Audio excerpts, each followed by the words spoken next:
ஒரு ஊரில் ஒரு ஆட்டு இறைச்சி கடை இருந்தது.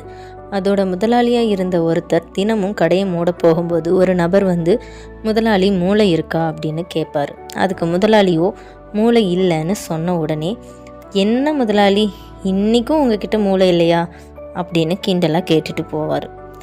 இது அந்த முதலாளிக்கு ரொம்ப அவமானமாக இருந்துச்சு. இதை கேள்விப்பட்ட அவர் நண்பர் ஒரு நாள் கடைக்கு வராரு. வழக்கம் போல் இந்த நபர் வந்து முதலாளிக்கிட்ட மூளை இருக்கா அப்படின்னு கேட்டதும் அதுக்கு அவருடைய நண்பர், இது வரைக்கும் வந்த எல்லாருக்கும் மூளை இருந்தது, ஆனால் துரதிர்ஷ்டவசமாக உனக்கு தான் மூளை இல்லை அப்படின்னு சொன்னதும் அந்த நபருக்கு முகத்தில் அரைஞ்ச மாதிரி ஆயிடுச்சு. நம்ம அடுத்தவங்களுக்கு என்ன கொடுக்குறோமோ அதுதான் நமக்கும் வந்து சேரும். நாம் யாருக்கு கொடுக்குறோமோ அவங்க தான் அதை நமக்கு திருப்பி கொடுக்கணும்னு இல்லை. ஏதோ ஒரு வழியில் நம்ம செஞ்சது நமக்கே வந்து சேரும். அது நல்லதாக இருந்தாலும் சரி, கெட்டதாக இருந்தாலும் சரி.